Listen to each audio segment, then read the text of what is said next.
Wasalam Salega, my brothers and sisters. I want to welcome you again to the Black News Network. Today we're discussing a new era of time. Yeah, as you already know, last Tuesday we received a new president elect. I don't even want to call the name, but we did receive one. And I mean, we have to move forward with what we have. I mean, we don't win every game. We don't win every election. Whoever wins, it doesn't matter. What matters is that we get people in line to better American heritage. We got to fix what's wrong here in this country. But as a black African American Moor, or whomever you want to classify this name as, not the name that we've been given, we have a struggle in front of us. Every single thing we've accomplished in America, we had to fight for. We've got nothing for free. So why would you expect to get something for free now? You're not going to get it. Our objective in life is, as American black people, is to go out and seek what we want, and we don't stop until we get it. But I want to welcome you to the Black News Network. This is the real voice of Black USA, broadcasting live from a Black perspective. We don't own the rights to the music, but we do own the rights to what we say. I want you all to please help us out here. Go to our YouTube page, BNN247, and subscribe to our page. Leave a comment. You can also give us a call at 210-241-5493. You can call in to the show and voice your opinion on what we're talking about, because we definitely would love to hear from you. Don't forget to go to our Facebook page and like us.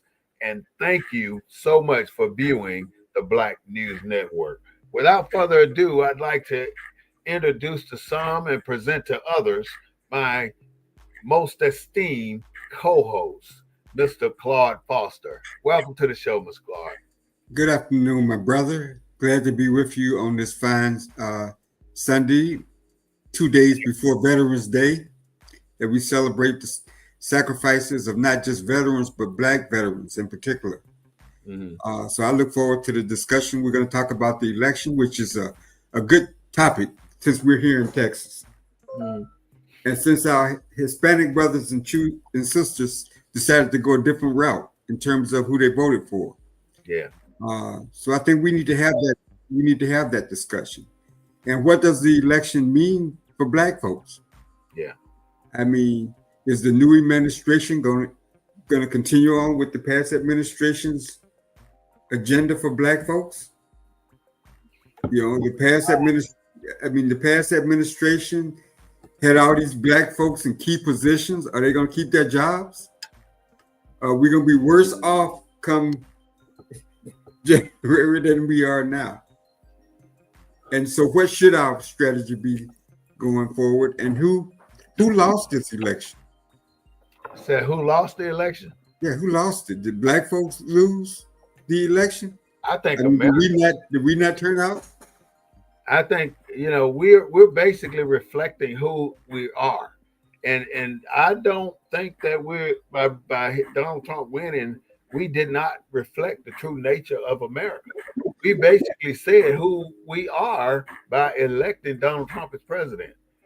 We're a nation of one race people, thinking that it's only one way for us to be. Now, see, this Make America Great Again thing, the mega, this can they put it on a razor's edge, so you can lean it to the left and it can mean extreme America, or you can lean it to the right and it means something different. Well, let's talk about some successes of Tuesday night. You know, for the first time in the history of this country, we have 5 African American senators. 5. 1, 2, 3, 4, 5. First time in U.S. history. Beautiful. That's beautiful. Isn't that beautiful? Yeah, that's definitely a beautiful thing. Yeah, I think it's math on that. So go ahead and elaborate on it a little bit. I think it's 4. I wrote it down. It's 4 4 African Americans. Mhm. I mean, 3 Republicans, 2 Republicans, and 3 Democrats, senators. So Okay. that's a good thing. So you saying that's a good thing for Democrats, right? Well, no, I think it's a good thing for Black folks. Not just Democrats, for America. Yeah, I think that I mean,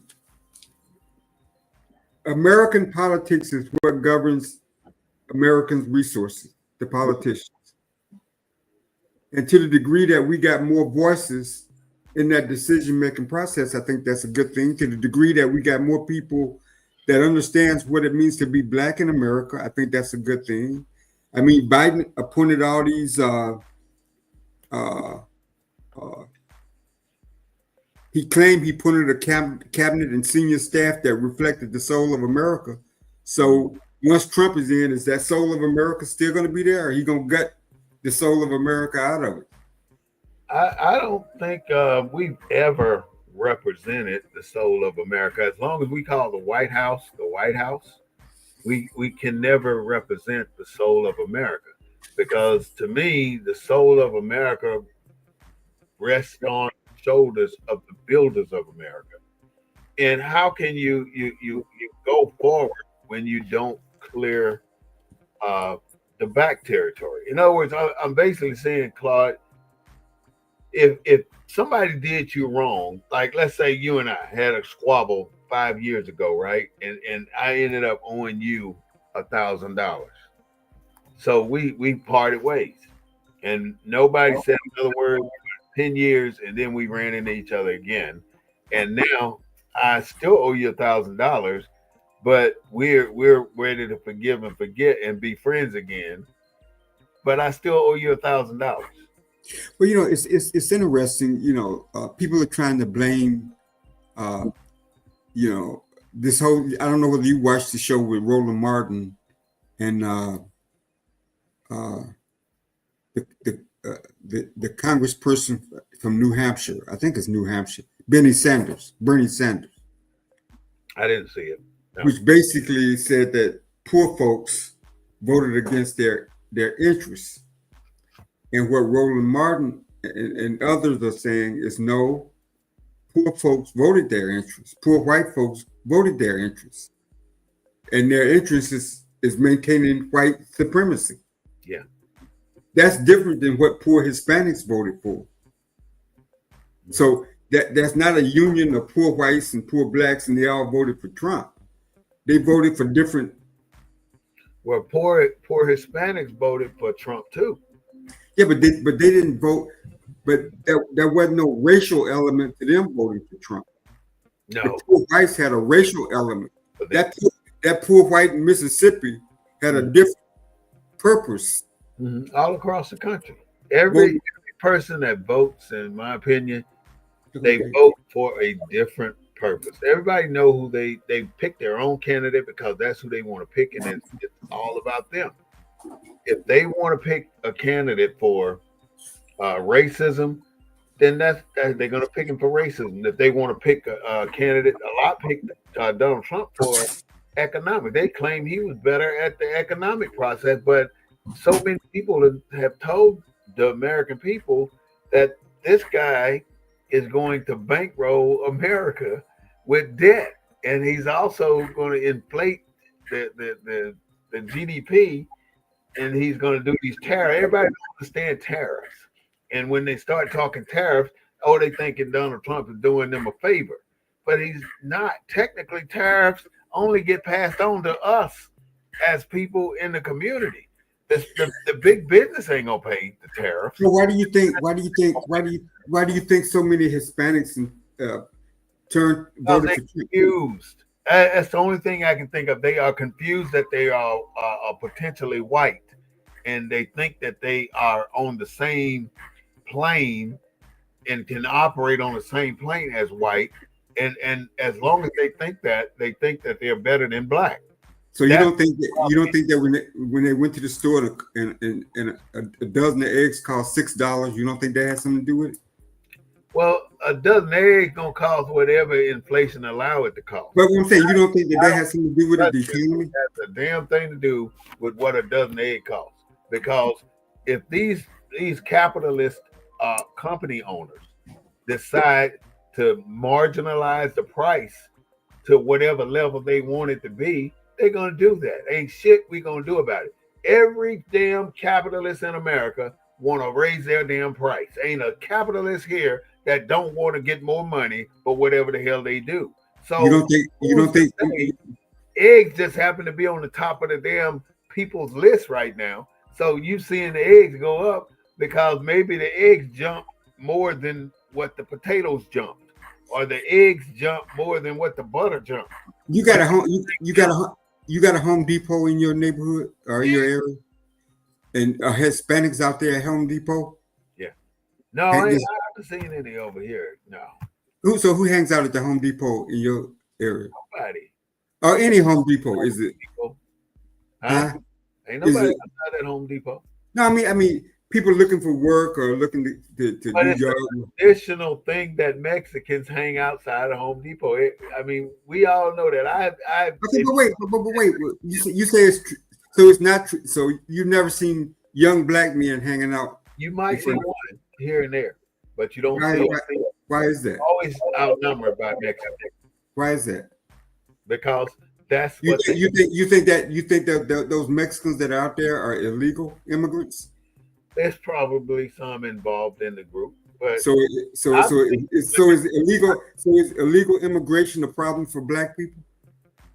of course it is. It is a problem for black. But let me explain what I'm trying to say about these people standing in front of Home Depot. I want to be able to explain it as we go. The people standing in front of Home Depot can be people that are from wherever. They can be illegal immigrant. They can be people from multiple family households. There's nothing defining who those people are. But if we would assume who they are, we would say most of them are illegal people from that are in the country illegally. That way they can get a job, make some money, take it to the household. But Hmm. that's not to say that there's no black people. They're taking jobs from black because black people traditionally don't hang in front of Home Depot to get a job. So, But is that the reason? huh? Is that one of the reasons? Maybe One of the reasons for what? the lack of blacks hanging out in front of Home Depot is the immigration problem. It's not their tradition. It's like black people are their tradition is in the old days is chopping cotton, picking cotton, but never picking tomatoes, picking squash. That's a Mexican tradition. Everything has a focus. Like when it comes to certain things, you affiliate certain type of people with certain things. Like basketball, jumping high, you affiliate with people. And when you talk about running backs in NFL, you affiliate that with black people. When you talk about punters in the NFL, you may be talking about Hispanics or white. So every single thing that we do in this country got a kind of frame uh, uh, uh, denomination that works in that particular arena. And Hmm. as far as blacks not being in front of Home Depot, it ain't nothing unusual because you don't see blacks in front of Home Depot. You see But you know, blacks. Where do you see blacks lining up for jobs? where do you see them lining up for jobs? Yeah, Church's Chicken, Popeyes, the fast food industry. That's where you see the black people. You don't see you see more black people line up at fast food industry than you see Mexicans at fast food industry. Mhm. But you see more hands on like plumbing, electrical, labor, general labor.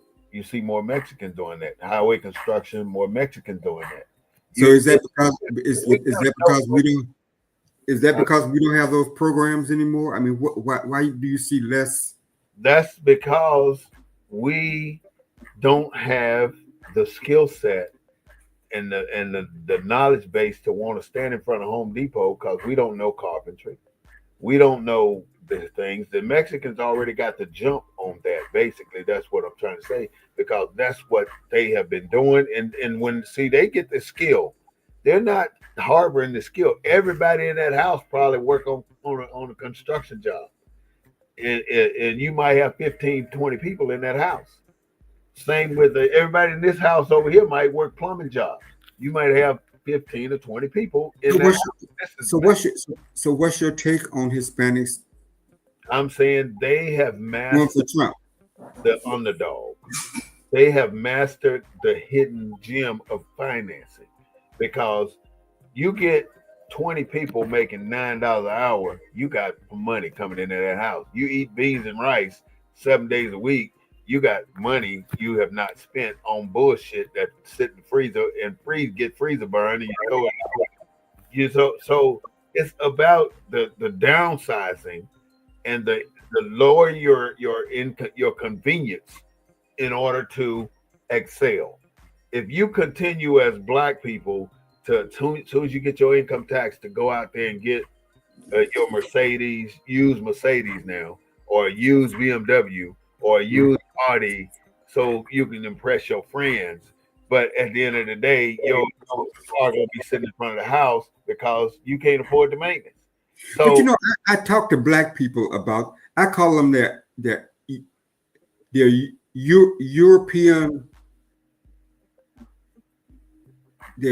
It's a term. They're European accessories, right? They're European accessories that black people tend to. What mhm. what manifests itself in that? Why it's like we talked about the holidays last week. As a holiday, we're in the we're in the buying season, right? Black Friday stars, and then you got this. Let me say it while I got it on Conversation. the tip of my tongue. Let me just put this in there while I got it on the tip of my tongue. Black people, they spend their money on things to try and convince people that they are well to do, and I don't want to say rich, but well to do. They got the benefits. They got Convince what more, people? but Convince who? rich people now, well, let me not say black people. Let me say poor people. Poor people spend their money on things that make them look rich, and rich people spend their money on things to make them look poor. Although they got Bentleys and everything else at the house that they don't even use, they come out with Walmart shirts on and too short pants and cheap Right. ass shoes. When the average one does. There's like Elon Musk. You ever seen him in a suit? Mm-mm. He always wearing t-shirts, but Mm-mm. he got more money than anybody in America. But if you saw him and didn't know him, you would think that he was a poor white man. Right. But this is the man, the owner of Tesla. So what I'm saying is, we have a bad habit of trying to impress somebody with with our dollar roll. And once we decide that I don't give a damn what people think about me, I'm gonna wear the most economical pair of pants I can find. I'm gonna buy a purse that does the job instead of a fucking $600 purse. You know, every black woman I know got a purse that costs over $300. Not just one, several. No, no, not 300, thousands. 3,000. Thousands. Got these purses, and who gets the money for those purses? Not another black man. Hell to the no. I don't even know the name of these damn things, but these damn people done got filthy rich off of black folk money because we spend that shit so goddamn fast. It's ridiculous. It's embarrassing to me. But how do we stack up as black people next to our brothers and sisters in the diaspora in the rest of Europe? We're always comparing ourselves to white people.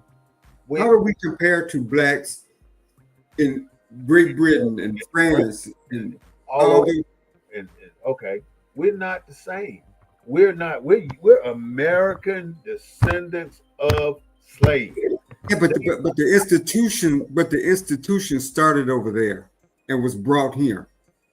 Yeah, The institution of slavery started over there and was brought here. they're different though, brother.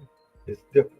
It's How? totally different. How is it different, my brother? They're not. You go like I know you've been overseas and everywhere else, but I got a chance to dove into France, Paris, France, and I went down in the African market. There is no Black American market over there. There's an African market. Everybody that came, they bought. These are volunteer people coming into to Europe, to France. They're not descendants of slaves that was brought into France. They're people that But volunteered see, I'm glad you brought that up, my brother. And let me inject something. When you go to Paris, right? I mean, when you go to Europe, right? And they're selling the African lions and the tigers. They're not selling them to other Black people. They're selling them to Europeans. Right. In America, we sell Black stuff to Black folks. Yeah. You know what I'm saying? Yeah. So, that makes sense. Why? How does that make sense? And we're not, the Black people here are not, even though there are crossovers, we have not crossed over into the American genre. Our stuff is for us, not for them. And the only time you see them partaking in our stuff is when we pull them in and we promote them. Like Eminem. Eminem is a white rapper, which is a Black thing. I mean, now they're in Africa, which is Black American. I mean, rappers all over the world now, which is a Black American thing. Okay, I'll give you a good example. Like during Black History Month, you've heard of the quilts of G's Ben, right? Mm-hmm. It's Black folks that make these quilts, right? Yeah. Target had them for sale during the last Black History Month, and along with some other T-shirts and stuff from G's Ben. And these are Black products, right? Mm-hmm. Down in the Caribbean, down in the Carolinas, there are other Black folks that sell baskets and stuff like that. Mm. But are they? I didn't see anybody really buy. I didn't see whites racing to buy any of those products from G's Ben. It seemed like it was more of a marketing thing for Target than it was, beneficial to the folks that were selling the merchandise. So you know about the 80-20 rule? Well, the 80-20 rule basically starts off small with Black vendors, Black people selling stuff to big retailers like Walmart, Target. They start off, hey, I need you to supply X amount of this to our store so we can get it in our distribution channels. So now you've done that, but you still got 1,000 other customers over here as a Black business. You got other customers. So now Target starts to sell these items below market value. So they're selling them below market value, but they're selling volume. So now they're coming at you as the Black provider, and then they want to double their order. So where you gonna get double that order from? You can't double that order without taking something from somebody else. You're gonna your orders from your normal customers that you've supplied for the last 10, 15 years, so you can supply that order to Walmart or Target. And so before you know it, now Target is outsourcing that Black blanket, that Black quilt to the Chinese, and they're buying them for pennies on a dollar. And now they've driven you to depend on them to buy your product, and now they're lowered. You was getting $10 a blanket from Target. I'm just bigger, and now they're only offering you $6 a blanket to supply. So you actually get bought out of business. Right. That's what they do to our businesses. So it's a risk every single time you invest in places like Walmart. You want your product in Walmart. You want your product in Target. You're making you better watch it, because they will take you and put you in a position where you got nothing left. And that is the problem with selling stuff in Targets. But back to this election though, I mean, given the fact that we put our eggs in one basket, pretty much, in the Democratic basket, right? Mm-hmm. What happens when all of our civil rights organizations, all of our established organization. What happens when that party loses? When our party loses, Well, like the Democratic Party, when the Democratic Party loses, I what guess what the happened with, Democratic Party is our party. huh? When the Democratic Party loses, do black folks lose out? You ain't gained out no way. So either way, if the Democratic Party wins, you still lose. If the Republican Party wins, you still lose. So No, I mean no no, matter because what happens, we get nothing but the opportunity to say, yeah, we totally well, okay. Let me ask it this way. Let me ask it this way. Under Biden, right? mm, You had a black woman vice president, right? mm. You had a black man. Did what to us? Did what favor with that? I'm just saying, we're under Trump administration. We know that's not going to be a black vice president. Right. You think that he's going to keep Lloyd Austin as Secretary of Defense? Nope. He already said that. He's not. You think he's going to keep Marshall Fudge as Secretary of Housing and Urban Development? Say that again. You think he's going to keep Marshall Fudge over housing and urban development? Nope. And the list goes on and on and on. So how does that impact us? How does those folks not being there impact us as black people? It does not. It doesn't do a single thing for us. Nothing. It doesn't do anything for us. It doesn't make a difference one way or the other who wins the presidency. It doesn't make a difference for us because only way we're going to get a change in our culture is through revolution. We can't fight. We can fight.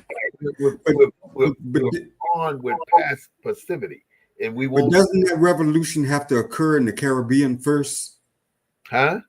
Doesn't that revolution have to occur in Why the Caribbean? Because that's where slavery was introduced first. But it's different. Different countries. Each country has their own. So you're saying we're better off in America? No, I ain't never gonna say that. I'm saying we're here. We got to make better off in America. That's all we can do. Being a black person. So that's why I asked you in the beginning of the show. The only way is an American black better than a European black? A European, a French, or the next person. Even a billionaire ain't no better than the poorest damn poor man. He ain't no better. I'm talking strictly blackness. I'm talking about in terms of a black man, a woman, a child. Is a black man, woman, or child better in America than they are in Europe, anywhere in Europe, France, Britain, Germany? That's such a subjective question because if you want to ask a question like that, you got to put it within a particular box. You got to say, if like an American black male ages from 30 to 35, average household income at $60,000, better than a European black male, 30 to 35, making 60,000 francs. Is he better than the black man in America? So you got to be very specific with that. You can't generalize a question like that. Well, I get a newsletter from the UN. It's the UN Chronicle. I don't know whether you ever read that. And they talk about the legacy of slavery in the Caribbean and the journey towards justice. Mm-hmm. And the slave codes and all the laws emanated from slavery on those islands, because you had many of those. You had large numbers of slaves. Mm-hmm. So the whole destruction of that human value of black folks was taken away during that period and transported to America, first in the Carolinas and beyond. So until you restore that humanity, will black folks have equality anywhere in the world? Mm-hmm. Let me I'm looking for something. Keep talking. I'm looking for something right now, but I'll tell you just a second. Go ahead.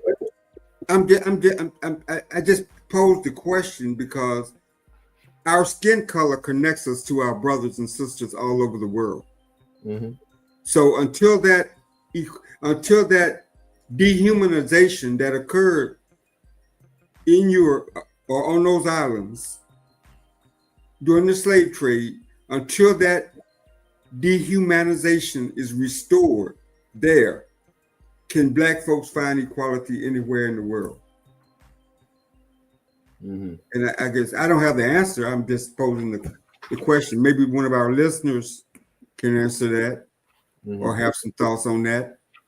But all right, well, the reason I wanted to hear what you was asking, you keep talking about Venezuela and those places down there, but I'm fixing to tell you why we're not like them.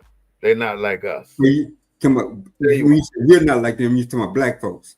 No, Black folks in this part of the Americas, Okay. North America, we're not like them. So we have it better. I know. Well, I think we have it better, but we're not like them. We had it just as bad.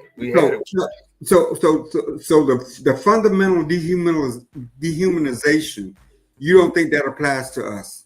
Of course it does. We're not immune to what's happening to us right now. I guess what I'm saying. I guess even Haiti, same thing with Haiti.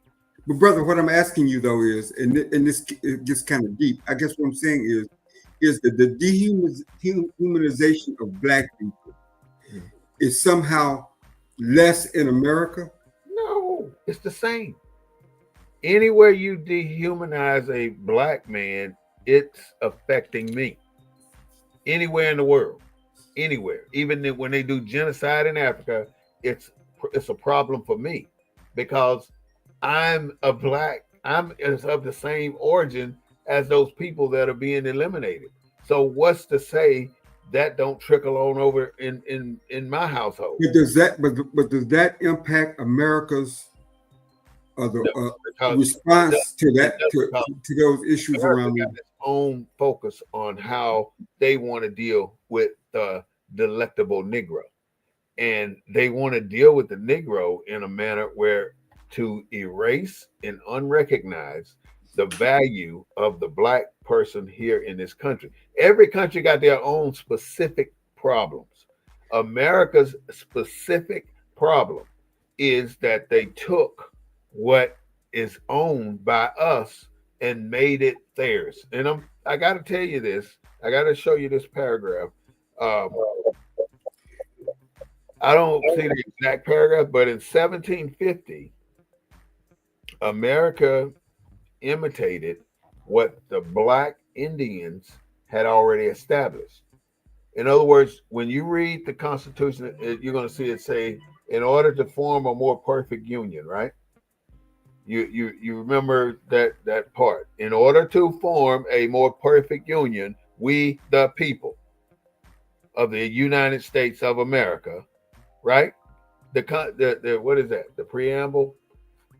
When they say in order to form a more perfect union, you had to have a union in order to form a more perfect one. So the more perfect one came from the Iroquois Indians, which were Black people.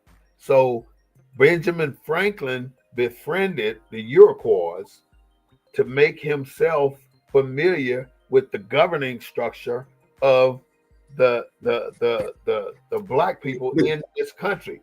And then they took last little piece. They took that and created the Constitution just like the Iroquois Indians. So in other words, did the America people evolve on their own? Hell no, they did not. They took what the Black people had already established, and it's in this book right here. Yeah, but the Iroquois, they didn't enslave. Huh? They didn't enslave the Iroquois. Yeah, they did. They enslaved everybody. They enslaved every tribe, the 5 major tribes. The Mohawks, the Onondaga, the Seneca, the Oneida, and the Cayuga.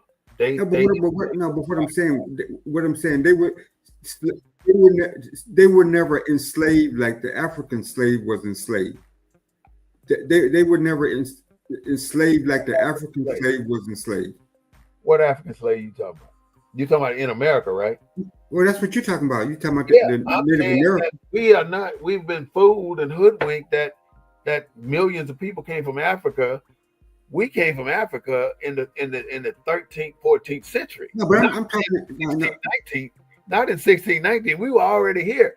Abraham Lincoln tells you that there was 10 million black people west of the Appalachian Mountains. I'm talking about the Africans that they enslaved. We are descendants of the enslaved Africans, not the ones you're talking about. Yeah, they enslaved. I'm talking about the enslaved Africans that were brought to this country, which was a handful. It wasn't that many. Which was millions. No, it was not millions. If you try to calculate a million slaves being brought from Africa, you can never get the numbers right. You'll never get to a million. There were millions of Africans already here, and they enslaved them. And then because the land belonged to them, the white people that came here conquered them and made them slaves and made them forget or sever ties with their ancestry so they can take the land. Read Leviticus 25:10. It tells you in the Bible that America has to give our land back and reconnect us with our people. They won't do it. They were supposed to do this 100 years ago, but they're in violation of God's word. But they want us to be all these different names. We're not part. We were here already, and that's why people, they don't want us to know this. That's why every government in America right now tries to make us not pass on our history and our legacy. He who controls the pen and the paper writes the damn history. So they have written it. We never had to write our history because we passed it on verbally. But yeah, here they come in here, they write it down, and then they bring in their judicial system and they make it law. So you're saying most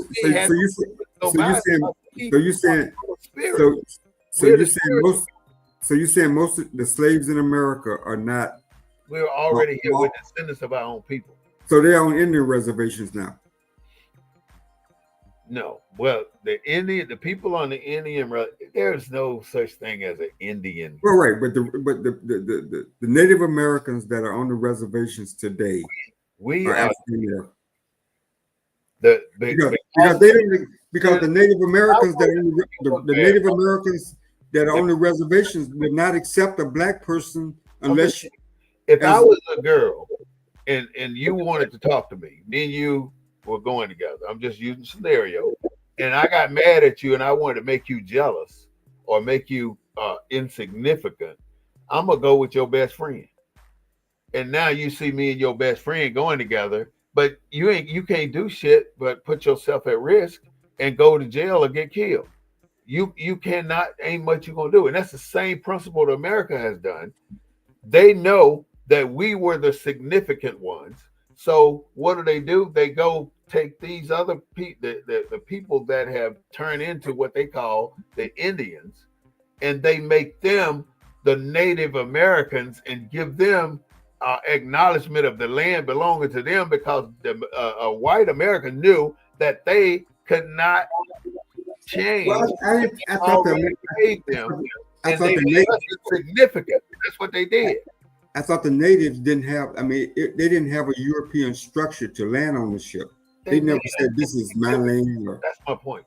They made us, erased us, because they knew if they had allowed us to regain connection with our ancestry, that we could prove our connection with the land and that this is our land, not theirs. And if they lose the land, they lose the whole ball.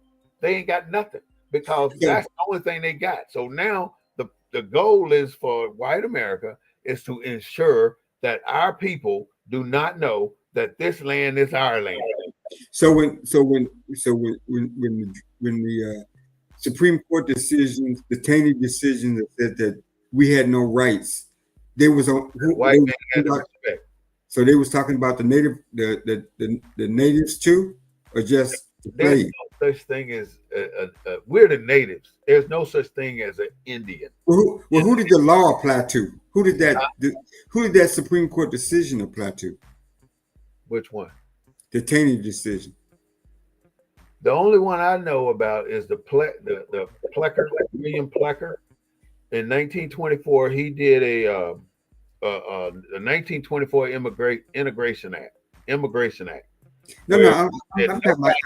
I'm talking about the Taney decision led to the Civil War. I'm talking about that decision that said that the black man had no rights under the law. yeah, Did that's not only the first time they said that though. but did that apply only to the slave, or did that apply to the? I mean, did That that only apply to black people, white. or did that apply to Native Americans? It it applied to anybody that wasn't white, and we are the Native Americans. So that I think that's where our disconnect is because I'm saying to you that there's no such thing as an Indian. I said that's a fabricated race that America made so they can disembowel us of our natural right to the land. That's what has Has happened. that ever been adjudicated in any court? What? What That you they what you're saying? Yeah, has that been debated in any if court? you study the history, you figure it out that you'll see. No, no, I hear you, but I'm saying has that ever been argued before the court? No, it has not. But you can prove it. Only thing you need to do. Why would Abraham? Let's start here at Abraham Lincoln. Why would he say that you had 10 million dark-skinned people west of the Appalachians? That's number one. 1457, the Spanish people conquered the Moors, who had colonies over the entire Louisiana Purchase area. And so when they came in, they didn't like the way the Moors set up their circle colonies. The Moors had devised townships in circle colonies, I guess, with everything focused towards the center of town. And the Spaniards didn't like that, so they attacked the Moors and defeated them. So they took over, and the Spaniards were the basically the Mexicans that evolved into the so-called Indians. But in 1924, when William Plucker wanted to help preserve the whiteness of America, he did the Integration Act. And the Integration Act said that you cannot be called Indian, you cannot be called Negro, you cannot be called Black, African American, you cannot be called anything but colored. Everybody other than white folks were colored. And he did that because America had already started to focus in on the Spaniards that were called Indians to make them the martyrs of the land, and they annihilated them. They took the land back. They took it from the Spaniards, basically. That's what I'm trying to say. And when they took it, they took their kids. They turned them all into. They tried to colonize them, make them learn English, make them learn Christianity, made them into Christians like John the Evangelist. You don't convert, I'm killing you. And that's what they did. They wiped out 7 to 8 million people over that time span that came west, that were west of the Appalachians. But Abraham Lincoln asked the question, we have to send one west of the Appalachians, Lewis and Clark, which Lewis was a black man, or one of the two. One of them was black. I guess what I'm saying, and I understand what you're saying. I guess what I'm saying is, I'm acknowledging that the transatlantic slave trade did exist. Me too. And I don't doubt and at its peak, like all the different, the Belgium, the British, the French, the Germans, the Italian, the Portuguese, the Spanish, all control the Caribbean islands. Mhm. Where the slaves were first brought and first introduced to work those plantations and stuff. Then they was imported to the Americas. All right. And those are the people I'm talking about. Let me ask you a question. How many people could fit on one of those ships? I mean, I've seen a number. I don't have it in my head, but I've seen a No number. more than 75. No more than 75 people per ship. How long did one ship take to go from Africa to this coastline, to the Venezuela? I read that somewhere. 30 days. That was a little bit 30 long. days one way. So you got a ship that holds 75 people or less that sails between from here to Africa to pick up 75 people, and then that's 30 days going. They say that. Okay. So it's six days on the ground. It took 6 to 10 weeks. So that's about 30 days, right? Yeah. So now you got a 90-day cycle for a ship to go over, pick up a load, and bring it back. A 90-day cycle, one ship. So let's say you had 20 ships doing this, right? Mm-hmm. And you only got, each ship took 90 days to do a round trip. So now they got 20 ships revolving. You still ain't got 100,000 people in. And then you have to take into account disease and death on that voyage, and the ones who jump, and the ones that jump. So what you're saying is that there is no way they all came from Africa. That's right. There's no way they brought 6 million people from Africa. They didn't even bring 100,000 people from Africa. Not to this country. Ain't no way. You can't. If I ain't really done the calculations, but I'm logical enough to know if you got a ship that can't hold over 75 people and 50% of those are crew, or 30 to 40% of those are crew, then you only bringing what, 50 slaves at a time, 40 slaves at a time. You know, these depictions, the drawing you see is the ideal drawing of a ship coming back and forth from Africa, but it's not the actual ship going back and forth to Africa, because ain't no way that ship can hold that many people as you see on that journey. So what you're saying, so I'm buying what you're saying, because what you're saying is that the people were already in the Caribbean, they were already in the Americas. Yes. Well, the Caribbean, that's part of, yeah. And the reason I'm saying that this whole peninsula, from Venezuela all the way up to Canada, is Northwest Africa. Northwest Africa and the southern peninsula is Africa too. Because and so when the colonizers went into those places, they had to in order to do what they did, they had to dehumanize the current inhabitants who look like you and me. Yeah, they had to take away our heritage, because Black people's heritage in America, documented heritage, only began the day after the Civil War. It did not. There's nothing you can find before the Civil War. If you can, enlighten me. But there's nothing before the Civil War, because they did not document Black history before the Civil War. There was no document in Congress to document us before the Civil War. Before the Civil War ended, I'll put it like that. The day that it war ended. Our history started that day after the end of Civil War.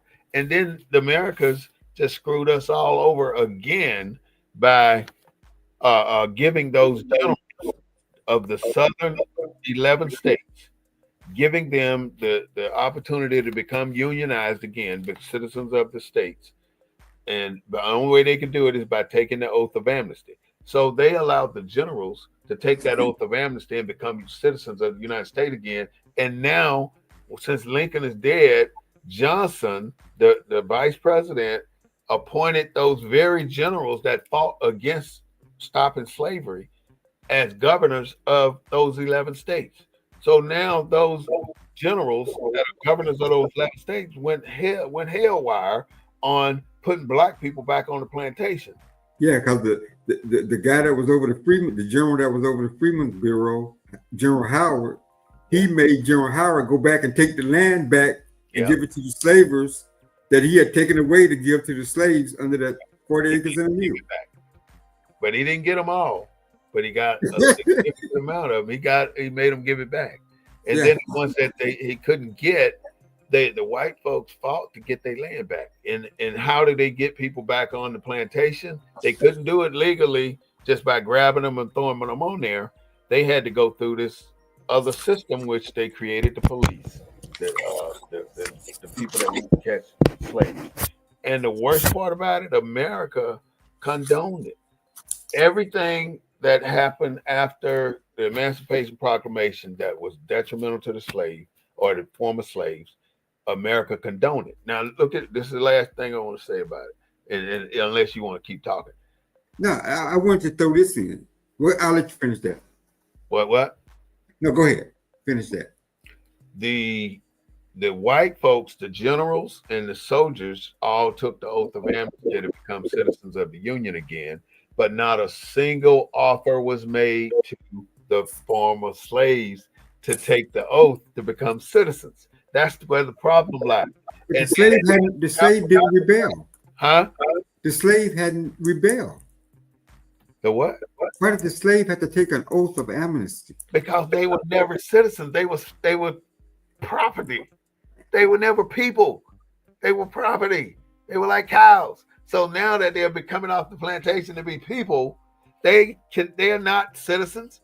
You have to take an oath or be born or naturalized to be a citizen.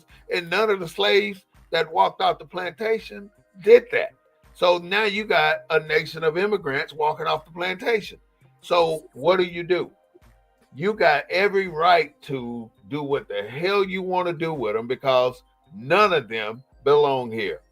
They're wards or whatever you want to make them. You can do whatever you want to black folks now today for that very damn reason.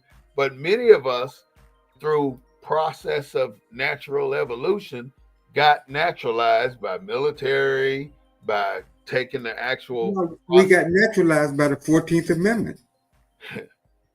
How can you write a law that violates another law? We do it all the time. Well, it doesn't make it valid though. If you put it to test, it's not valid. You look at Plessy versus Ferguson, I believe that's it. Well, unjust laws have been revoked. Have been. Mm-hmm.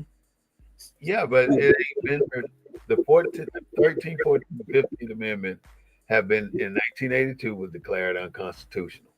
But the 13th, 14th, 15th Amendment are still part of the Constitution to this day. Yeah, it is. I agree. But it was declared unconstitutional by a state Supreme Court.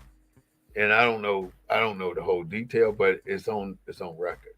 Look it up in 1982, the disbandment of the and that's a good point about the 14th Amendment. I mean, if you can make it to these shores and have somebody born here, you're a citizen.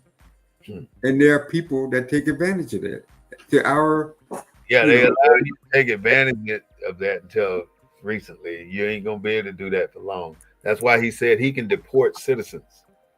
That's what Trump said. And the reason he didn't say he could deport citizens. The reason it's not valid, I'm explaining my point. The 14th Amendment by itself is not valid because I say it violates the 5th Amendment.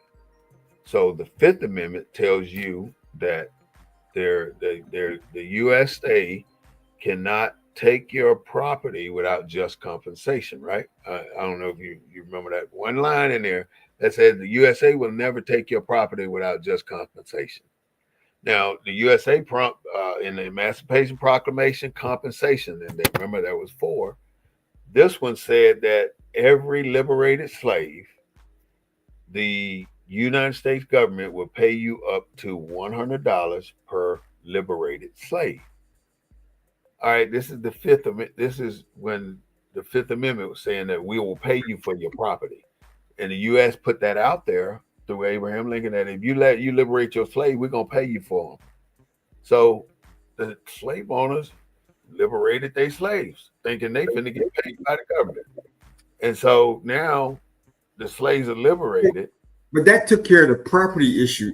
That didn't address the citizenship issue. Not at all. It's all like this. It intertwines. Because once you take over, once you say you're gonna pay me for something, and I do the work, and then you could come back with the 14th Amendment. Now here, this is where it's invalid. Now we just talked about the fifth, which said they won't take nothing from you without paying you for it. Then Without just compensation, I think it's the word. yeah, on the fifth, then you go to the 14th. It says the United States don't owe nobody shit. That's in the 14th. They don't say it like I just said it, but they saying that we are not honoring a single debt to anybody in America, and if you bring it up, we're gonna put your ass in jail. That's what they said. And That ain't what the 14th Amendment said. yeah, it is. Pull the 14th up. Let's go to this. Let's get this out the way. We're gonna kick this in the butt today. All right, we're gonna do it today. Well, like you said, I only read certain parts of it. So We finna pull this up. I'm gonna pull up the fifth too, and you pull up the 14th. I'm pull up the fifth. All right. okay, the 14th says all persons born or naturalized in the United States and subject to its jurisdiction thereof are citizens of the United States and of the state wherein they reside. No state shall make or enforce any law which shall abridge the privilege of immunities of citizens of the United States, nor shall any state deprive any person of life, liberty, or property without due process. The last line. No state shall deprive any person of life, liberty, or property without due process of law, nor deny to any person within its jurisdiction the protection of the laws. Okay, you want me? It's a pretty long amendment. Go ahead. You got another. Keep going. Section 2, representatives shall be apportioned among the several states according to their respective numbers, counting the whole number of persons in each state, excluding Indians not taxed. But we expect to vote at any election for the choice of electors for president and vice president of the United States, representatives in Congress, the executive and judicial officers of a state, or the members of the legislature thereof, is denied to any of the male inhabitants of such state, being 21 years of age and citizens of the United States, or in any way abridged except for participation in rebellion or other crime. The basis of representation therein shall be reduced in the proportion which the number of such male citizens shall bear to the whole number of male citizens 21 years of age in such state. Section 3, no person shall be a senator or representative in Congress or elector or president and vice president. The last line in the whole thing, the last line of the 14th Amendment. Okay, the Congress shall have power to enforce the appropriate legislation, the provisions of this article. And one line above that, I guess I might have sent you too far. Okay, this is but neither the United States nor any state shall assume or pay any debt or obligation incurred in aid of insurrection or rebellion against the United States, or any claim for the loss or emancipation of any slave, but all such debts, obligations, and claims shall be held illegal and void. Bam! What is that saying? That's saying that we don't have to pay you for your slave. Say what? That's saying that we don't have to pay you for your property. All right, so now I'm at the 5th Amendment, right? All right, okay. Listen to this part. This is the 5th. That was the 14th. Yeah, but the 5th was before the 14th. That's my point. So how is it going to override what's already law? You can't. Yeah, that's what that's why they got amendments. No, that's why they got amendments. It's the 5th. You can't put it in another amendment. You got to amend the 5th, and it's never been amended. So let me tell you what it says. It says, I'm gonna just start so I can hit the part that need to be hit. Twice put in jeopardy of life or limb, nor shall be compelled in any criminal case to be a witness against himself, nor be deprived of life, liberty, or property without due process of law, nor shall private property be taken for public use without just compensation. What does that say? Okay. Well, the thing is, it's got to pay you for what they take. And then the 14 says it ain't paying you nothing. How can that be justified? This has to be amended before they can say that they're not going to pay you. You got to amend this rather than put it in the 14th. You put it in the 5th as an amendment to the 5th, not a new amendment. You cannot do that. That's against Robert's Rules of Order when it comes to adjusting a motion or whatever you put on the floor. You got to go back and fix what you put out there.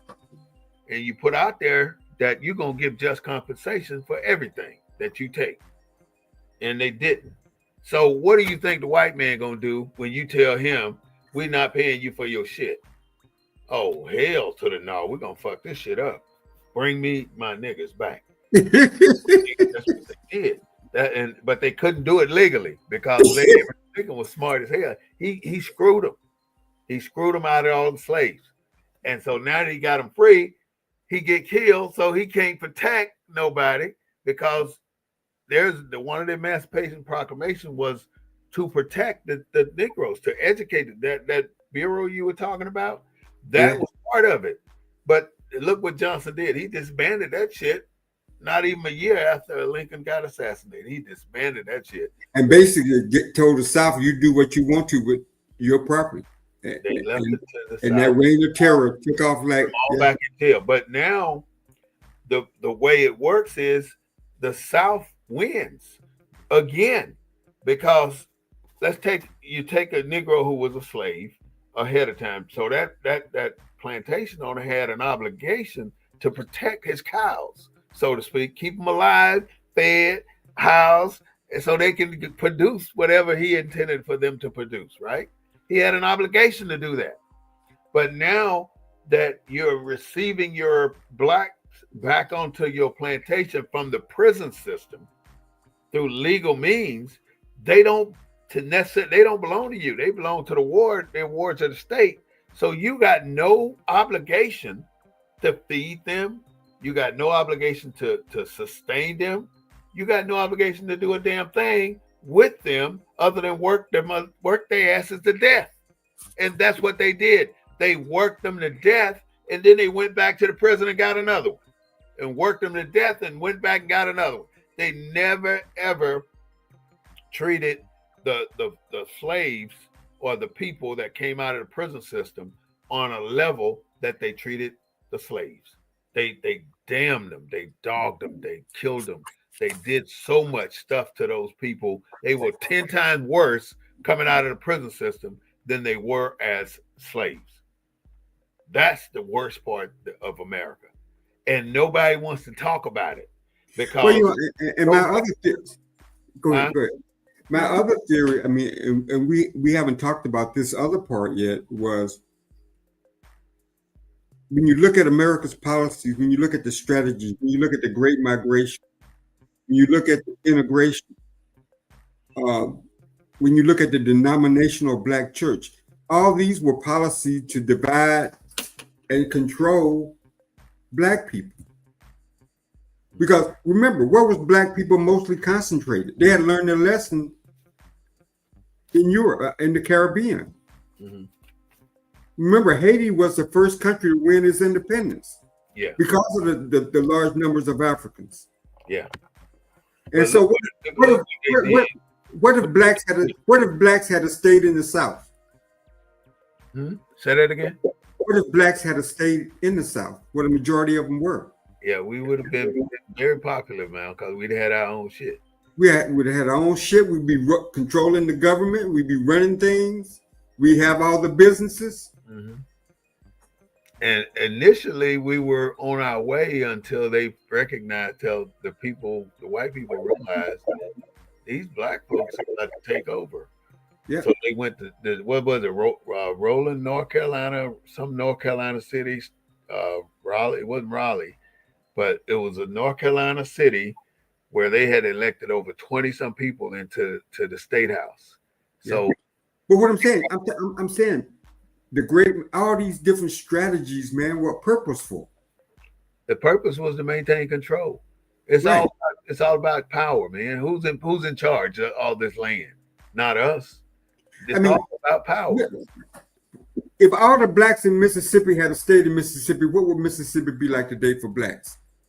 The same way it is right now. Because it's more black people in Mississippi than white. No, it's not. It's not more blacks than It's white. not.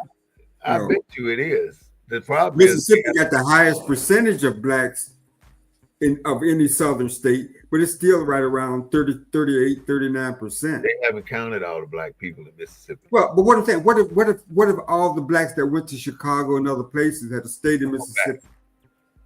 It make a difference. But What if all the blacks had stayed in Georgia, stayed in Alabama, stayed in the South? The South, we would be running so you saying government, do businesses. it for what? Do it for what? That those strategies, migration, integration, all that, those were strategies to dilute for me, our impact in this country, in certain regions of this country.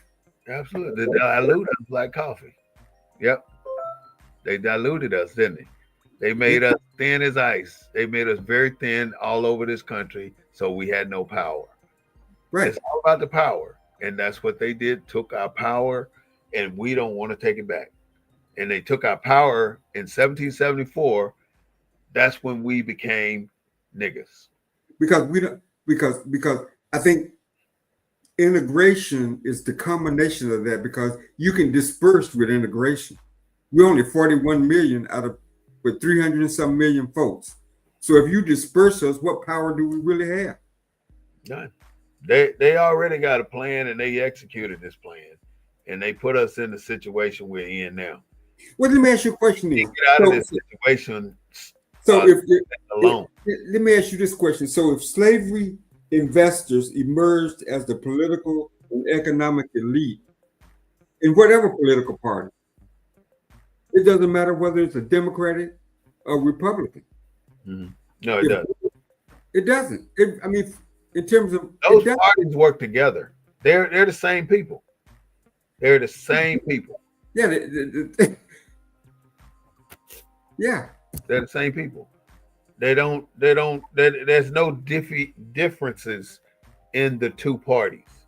They're the same people no matter what they do. They can fight tooth and nail on public television and go to dinner afterwards. That's how it functions. I mean, maybe there was a time that maybe abolitionists didn't invest in the slave trade. You think that's true? You said they didn't? They didn't. But how could they not? I don't see abolitionists never not investing. They divested from slavery.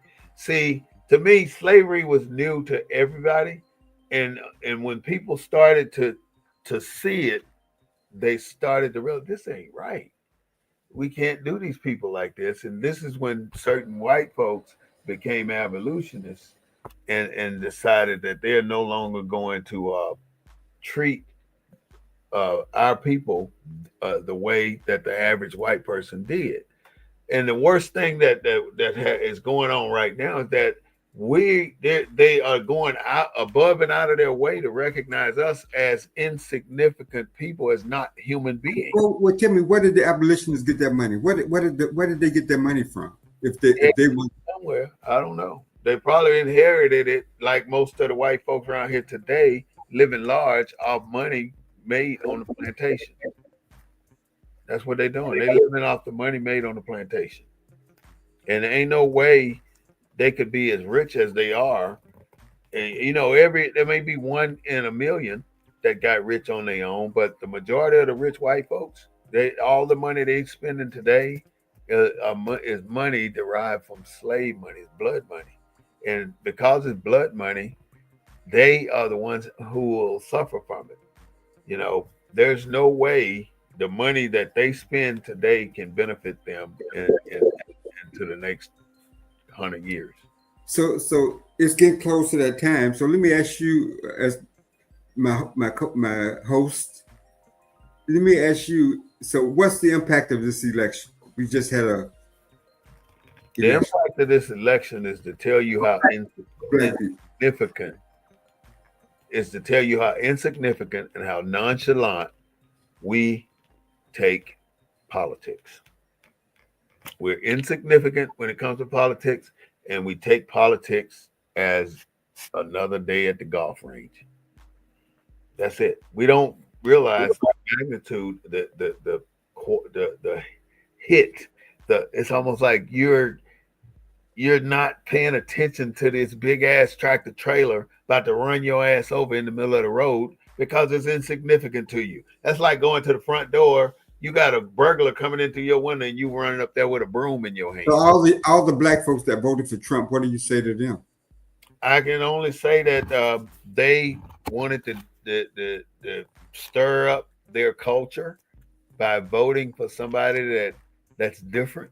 And you know, if that's what they wanted to do, that's fine. You know, but you can't really say they fucked up because they won. And you know, I can't knock those black folks that voted for Trump.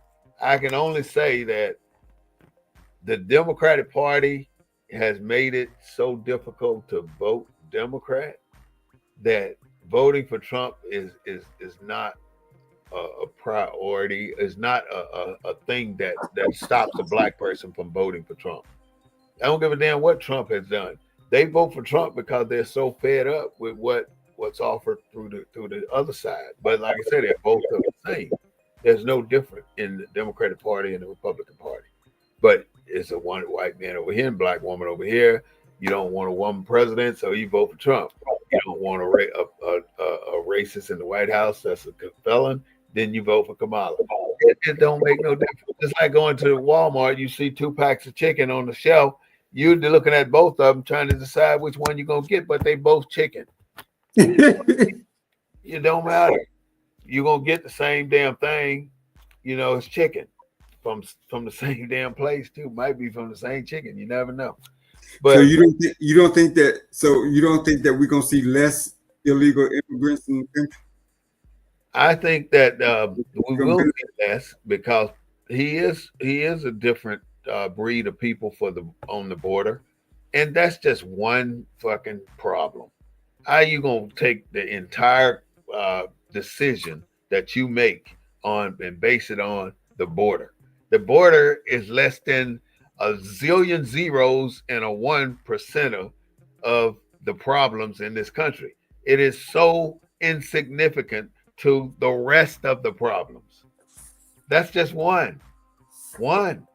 You could probably come up start writing down a list of every problem in this country, and you can come up with at least 20,000. That many problems here. And none of these problems, you pick one damn thing and you blow it up in the social media and the news. So everybody now want to talk about the border, but nobody want to talk about the women dying from pregnancy or breech pregnancies or whatever the case may be. Right. Nobody want to talk about being under conservatorship like some school system in Houston. Nobody want. I ain't stabbing, but nobody want to talk about it. Well, you know now, the governor has enough votes to get the damn legislation. That was his objective, right? No, he got enough votes under conservatorship to get them vouchers. Yeah, to get those vouchers, and he got them. But you know, look how is that good? He never stopped the fight, and even though if you think it was wrong a year ago or 2 years ago, why would you not think it's wrong today? You know, if I tell you black folks are this for 100 years, in 101 years, you're going to say black folks are this. You know, that's what has happened to us. They have condemned us to a level that would take us another 50 years to get our money. We can't get our money what the problem is. In other words, we can't get out our own way because of uniting. We don't unite. So do you see a voucher bill being good for the black community or just being neutral? Or I see a voucher bill as being good for white ever people that own their own schools, like Hagee Ministries here in San Antonio. He got 6,000 kids going to that school. So Yeah, look about, yeah, they got Harmony here. huh? Harmony is a big charter school in Houston. So if he getting money for 6,000 kids from the state, what is he doing? He getting what, 40 million, $100 million? I don't know how much, but he getting a hell of a lot of money from the state that he already doing what he's doing. But in other words, that 100 million is in addition to what he's doing. He ain't gonna have to change a thing because he already got everything working beautifully. So why would the 100 million be needed to do anything? Well, one thing, our black political establishment are anti-charters. So, you know, I mean, I don't think that. I think if you query most black families, you know, I think that most a lot of black families are out of sync, or at least they were when I was working with the NAACP, were out of sync with the policy of the association and politicians on that voucher issue, because it's their kids that are going to the bad schools and are failing and all this kind of stuff. I think we ought to sync too. I think we ought to sync with not only the voucher system, we ought to sync with America, and it's a And, dedicated what, effort to keep. and give me your thoughts about Colin Allred real quick. Um, the one who was defeated by Ted Cruz. Yeah, give me your thoughts on that. I kind of like him. Everybody that went up against Ted Cruz and lost, Ted Cruz got a staple here in Texas, and he is never gonna lose. I don't give a damn what he do. But do So you think it's a do you what thing is it that causes whoever goes up against him to lose? What is that thing? Is it race? Is it what is it? Ted Cruz is like Donald Trump in a backwards ass way. I don't care what he does. Who just like Cuellar, Henry Cuellar, the one Where Cuellar, him, they got this thing. This is his 11th term, I think. They got this thing that they've established here in Texas, and can't nobody change it, no matter what. So Ted Cruz is going to win as long as he want to win. Cellular is going to win as long as he want to win. Um, and it's certain people that you just can't get rid of. I don't give a damn what they do or how bad you want to go. There's certain people you cannot get rid of. And once you start going after those people, then you start seeing the real money coming out to support the I mean, people. because the Democrats have put white women up against them. I know Royce West tried to get the nomination. He never got the Democratic nomination. And now Colin Allred, who was when you look at him, he's an all-American boy. Not against Cruz. He can't, it's going to take more than that. Oh, but what his name? So you don't think his policy positions mattered at all? No. You don't he ain't really a politician that's doing politics. He doing self-enhancements. And I think that's what most of these guys do, like Donald Trump, like Ted Cruz, like Cuellar. They all focused on what they can get. They really ain't. They doing whatever flows.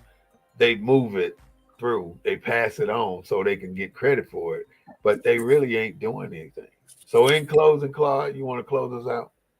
No. In closing, I just like our listeners to understand that what we try to bring on the show is subjects that people don't typically talk about, and try to dig deeper into that. I don't have all the answers. I know you probably don't have all the answers, but we try to put it on the table and get people to start thinking a little bit differently, especially about our foundational documents like the Constitution, right? Like the 14th Amendment, like the 5th Amendment.